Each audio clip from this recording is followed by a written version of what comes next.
Hello मेरे dear student, आप सभी का हमारे चैनल में बहुत बहुत स्वागत है। आज हम जीवन परिचय से संबंधित टॉपिक को पढ़ेंगे। जीवन परिचय में हमारा टॉपिक होने वाला है आचार्य रामचंद्र शुक्ल के ऊपर। साथ ही आज हम यह भी देखेंगे कि बोर्ड परीक्षा में जाकर के जीवन परिचय को लिखने का कौन सा बेहतरीन तरीका होता है। एक बोर्ड टॉपर कॉपी में जीवन परिचय को कैसे लिख करके चले आता है ताकि उसका एक नंबर भी नहीं कटता है और पूरे के पूरे मार्क जो है उसको मिल जाता है। इन सारे नियम विधि को हम देख करके जीवन परिचय को साथ ही साथ सीख पाएंगे, अच्छे से लिख पाएंगे। तो चलिए, हमारा जो टॉपिक होने वाला है वो होने वाला है आचार्य रामचंद्र शुक्ल के ऊपर। तो चलिए, जीवन परिचय कैसे लिखा जाता है स्टार्ट करते हैं वीडियो को और एक एक बात को अच्छे तरीके से अपने सरल शब्दों में समझते हैं।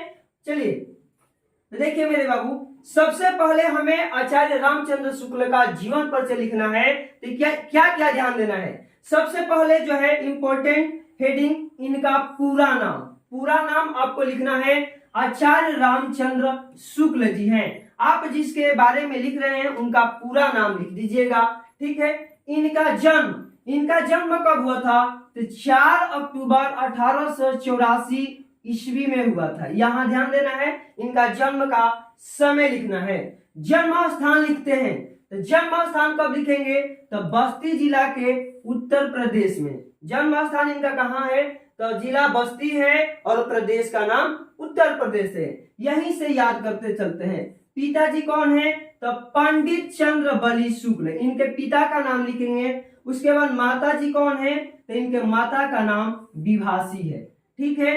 अब आगे इनके पत्नी का नाम भी लिख देंगे, सावित्री देवी। ये इंपॉर्टेंट नहीं है, आप लिखे या न लिखे, लेकिन इनका नाम, जन्म स्थान, पिता और माता लिख करके जरूर चले आएंगे।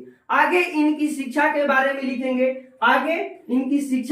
लिखेंगे। तो इन्होंने हिंदू विश्वविद्यालय से शिक्षा प्राप्त की थी, ठीक है। व्यवसाय में क्या हो जाएगा? तो हिंदी गद्य के ये लेखक थे, या इन्होंने हिंदी साहित्य के लिए काम की, हिंदी गद्य के लिए काम किए थे, तो इनका यह व्यवसाय हो जाएगा। अब कृतियां या रचनाएं, आपको ध्यान देना है। कृतियां या रचनाएं लिखते समय हमें कम से कम 2 रचना लिख करके चले आना है, एक नहीं लिखना है। प्रयास करेंगे कि 2 लिख दें या 2 से अधिक लिख दें। तो देखिए, कृतियां में इनकी प्रमुख कृतियां क्या है? तो चिंतामणि है, रसमीमांसा है और त्रिवेणी है। यहां से बार बार और अनेक बार पूछा जाता है कि चिंतामणि किसकी रचना है, रसमीमांसा किसकी रचना है, तो हमें याद भी यही कर लेना है। आगे क्या है? इनकी मृत्यु के बारे में लिखेंगे कि 2 फरवरी 1941 ईस्वी में इनकी मृत्यु हो गई थी।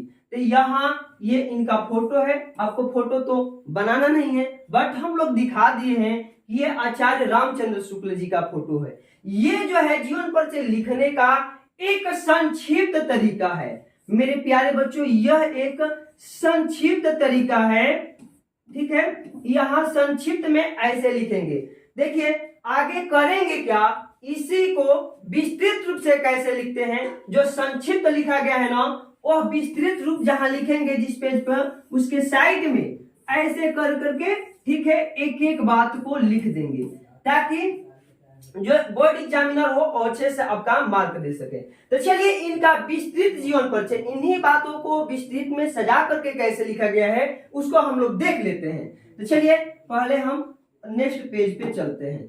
चलिए नेक्स्ट पेज पे इनका विस्तृत जीवन परिचय है, इसको हम लोग समझ लेते हैं। और मैंने जो तरीका बताया यहां आकर के आपको वैसे ही रिप्रेजेंट कर देना है, ठीक है। अब चलिए विस्तृत में क्या हमें बाबू ध्यान देना है।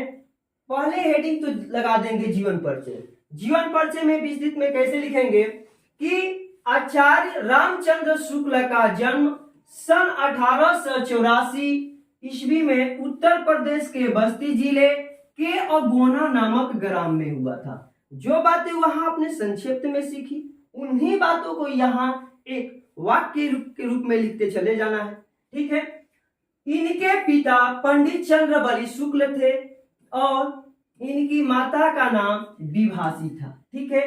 इनके पिता मिर्जापुर में कानूनगो के पद पर कार्यरत थे। यहाँ पे थोड़ी सी जानकारी और हमको मिल गई और उसे हम लोग अच्छे तरीके से लिख लेंगे।